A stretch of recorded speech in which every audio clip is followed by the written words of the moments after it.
Então, boa noite, Semílis. Você quer se apresentar para o pessoal? De onde você é? Boa noite. Eu sou a Semílis, eu moro em Belém, capital, e eu tenho um filho, o Pedro, e eu sou administradora, né? E até então, Pedro tudo certinho, fazendo esporte, tudo normal, dentro da normalidade, né? Não tinha tido contato com a questão da diabetes, né, tipo 1. Eu conhecia bastante a diabetes tipo 2, por a gente ouvir diversos casos de conhecidos, e meu pai também tinha tipo 2. E aí começou a minha situação com a questão do Pedro, né, quando o Pedro foi diagnosticado há 1 ano e 6 meses atrás. Qual a idade dele E na época? ele estava com 8 anos, perdão. Ele estava com 8 e ia completar 9. Então, assim, na época do diagnóstico, muitas coisas passam pela nossa cabeça, do tipo, e agora? Como é que vai ser escola? Férias, praia? Então, no primeiro momento, eu fiz assim um bicho de 7 cabeças mesmo. Eu sofri muito. E principalmente pela falta de informação. A falta de informação, a insegurança que você sente quando você recebe um diagnóstico. Porque quando eu recebi, o Pedro ele já estava em cetoacidose. Enfim, Não. quando o Pedro saiu do hospital, quando o médico disse assim, mãe, Pedro tá de alta. Aí quando o Pedro saiu do hospital, ele disse assim, mãe, o Pedro tá de alta, 15 dias depois. Aí eu senti uma alegria tão grande, nossa, a gente vai para casa e tal, muita felicidade, muita alegria. Peguei a receita, peguei tudo e tal. Cris, quando eu passei da porta do hospital, eu olhei e disse assim, gente, eu vou pedir para voltar. Agora. Porque o Uhum. que, que eu vou fazer? O que, que eu vou fazer com esse menino em Pois, casa? O que, que eu vou fazer com casa. essa insulina? O que, que eu vou fazer? Meu Deus, quando esse menino disser que ele quer ir para a escola, como é que eu vou fazer? Quando ele disser que ele quer comer? Aí eu olhei pro meu esposo, a vontade que eu tinha era dizer assim, pede para voltar pro hospital agora. Falei pro meu esposo, não vou mais trabalhar, tá? Vou ficar em casa, a partir de hoje, eu vou ser dona de casa, mãe de menino, só vou viver para o Pedro. Aí ele disse assim, coitado do Pedro. A primeira coisa que ele disse para mim é, coitado do Pedro. Aí eu disse assim, mas por quê? Eu disse assim, mas eu quero fazer tudo certo e você está dizendo coitado do Pedro, poxa. E aí eu percebi também algo que eu não tinha atentado para isso, que o meu nível de estresse ele estava tão alto, então assim, qualquer coisa que você falava para mim, eu entendia de uma forma diferente. Então você falava um, eu entendia dois. Aí meu esposo chegou para mim e disse assim, se você não for procurar um médico hoje, eu não converso mais com você. Até você procurar um médico. Aí eu dizia, mas pra que eu vou procurar médico se eu tô bem? Ele, não, você não tá bem. Aí ele disse assim pra mim, você já se olhou no espelho? Você engordou, você não se alimenta mais direito.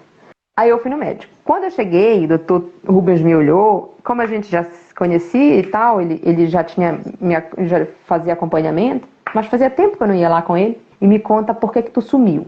Eu não quero saber do teu problema, eu quero saber por que tu sumiu. Aí eu comecei a contar. Falei do Pedro, falei pelo que eu estava passando. Aí ele disse assim, Semílis, deixa eu falar uma coisa para você. Para você ajudar seu filho, você precisa estar bem. Aí ele disse assim, ó, você tem que cuidar disso aqui também. Se você não estiver bem aqui, você não vai conseguir ajudar seu filho.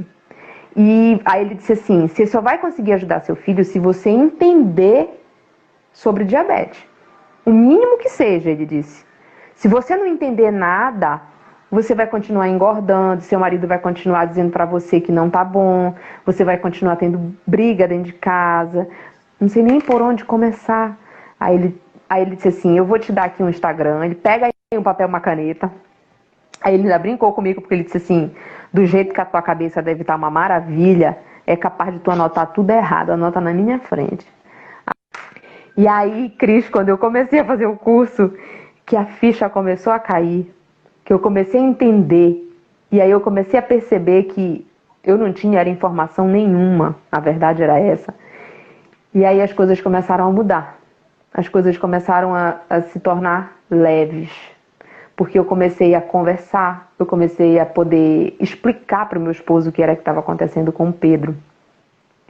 E o Pedro foi se sentindo também mais leve. Então, quando isso começou a acontecer, a nossa rotina começou a voltar ao normal.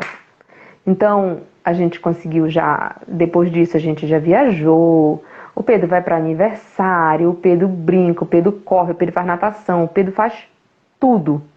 Tudo, tudo, tudo, tudo, tudo. O seu curso foi assim um divisor de águas, né? Até para ele mesmo, enquanto marido, porque ele diz assim, depois desse curso eu tive a minha mulher de volta, eu tive vida de volta. Nossa, então, com certeza o curso foi assim, Deus o livre. Eu não imagino a minha vida sem o curso, porque eu acho que eu estaria totalmente paranoica. Aí voltei a trabalhar, voltei a fazer unha, voltei a ter vida. E com relação ao Pedro, assim, graças a Deus, assim, vida normal. Tem gente que diz assim, mas tem alguma diferença e tal. A única diferença que eu vejo é que ele tem os horários de se aplicar insulina e de estar passando ali o Libre, né? Mas fora isso, o Pedro, ele faz tudo normal que uma criança normal pro meu. Você vê, Semilis, quanto de sofrimento por falta de conhecimento. Eu sempre Muito. falo que o conhecimento liberta, tá? Mas parece papo, mas ele é muito libertador. Não, Olha, com toda certeza. tudo que você está falando. Quer dizer, sofrer, podia ter Sofrer, coloca o casamento em risco, sua vida Deus o livre. profissional em risco. Para encurtar rapidinho, eu passei por uma assim que se não fosse o seu curso, eu não saberia realmente o que fazer. Ano passado, eu tinha ido sair do trabalho e tinha marcado para ir fazer uma massagem, uma drenagem, né?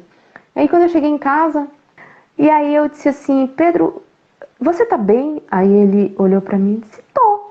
Eu falei, filho, você tá sentindo alguma coisa? Ele falou, não. Aí ele falou, mãe, é o seguinte, eu não vou mentir pra ti, porque tu vai descobrir mesmo. Quando saiu de casa, eu fiquei com vontade de comer bolo. E eu comi, e depois eu pensei que eu mesmo podia fazer minha correção. Então, eu tomei 5 unidades. Eu falei, você tomou 5 unidades? Ele falou, foi, porque eu comi bolo. Aí eu fui embora pro meu quarto. Aí amanhã eu tava vendo desenho e me deu mais vontade de comer bolo. Aí eu desci e comi mais bolo. Eu falei, tá, e aí? Ele falou, aí eu tomei mais 5 unidades.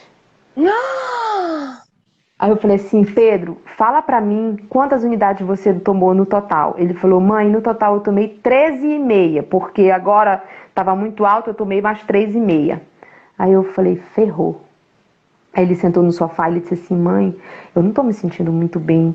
Eu tô com uma sensação esquisita. Eu falei, tá. Aí eu olhei pro meu esposo e disse assim, Vida, vem cá. Ele, oi. Eu falei, Vida, vai tirando o carro que a gente tem que ir pro hospital. Aí meu esposo falou assim, mas por que? Eu falei, vai tirando o carro. Aí eu fui, peguei o destro. Porque quando eu passei o sensor já não tava mais lendo. Tava dando LO. Aí eu peguei o destro. Quando eu peguei o destro, já tava 30. E eu não tinha glucagon em casa, nadinha, assim. Aí eu peguei, olhei pra ele e falei assim, filho, é o seguinte, mamãe tá aqui com você, mamãe não vai sair do seu lado. E a gente vai pro hospital, tá? Mas antes, vamos tomar aqui uma... Aí eu peguei, dei água, comecei a dar leite, água com açúcar pra ele. Dei água com açúcar e não conseguia subir, porque era muito. Ele já tava muitas unidades. E aí eu peguei o açúcar e comecei a esfregar açúcar na gengiva dele. E ele começou a dizer assim pra mim, eu vou desmaiar. Eu tô com a sensação de que eu vou desmaiar. Eu falei, não, tu não vai desmaiar não, a gente vai chegar no hospital. E fui levando o açúcar e esfregando açúcar na gengiva do menino daqui até no hospital. E toma-te açúcar na gengiva, e ele dizia, mas que isso? Eu dizia, abre a boca. E eu passava na gengiva, açúcar, passava aqui na bochecha por dentro, né, bem açúcar, ia esfregando. E eu dizia, vai falando comigo, porque agora é a hora de tu falar. Vai falando, pergunta o que tu quer. Ele, como é que eu vou perguntar se tu tá todo o tempo com o dedo na minha boca, mãe? Eu cheguei com a vasilha do açúcar e aí chega pra fazer aquela triagem, né? Então eu cheguei já com ele, com a vasilha do açúcar. Eu falei, gente, não tenho tempo pra fazer triagem, meu filho tem que tomar agora um soro glicosado, ele tá com uma glicemia de 30. Eu preciso de um médico agora. Aí depois que passou, ele ficou bem, graças a Deus. Aí a médica foi lá comigo e disse assim, mãe, deixa eu te fazer uma pergunta. Você é da área da saúde? Eu falei, não, pelo contrário, eu sou ignorante na área da saúde, porque eu não sei nem por onde vai o assunto, né? Não sou da área. Ela disse assim, como é que você tem tanta informação com relação ao diabetes? Eu falei, eu fiz um curso. Aí ela falou assim, você fez um curso? Eu falei, eu fiz um curso de educação em diabetes. Aí eu falei do curso, né, mãe pâncreas e tal, e ela disse assim, nossa, se todas as mães tivessem a oportunidade e o cuidado de fazer um curso desse, muitas crianças não passariam pela metade das coisas que passam.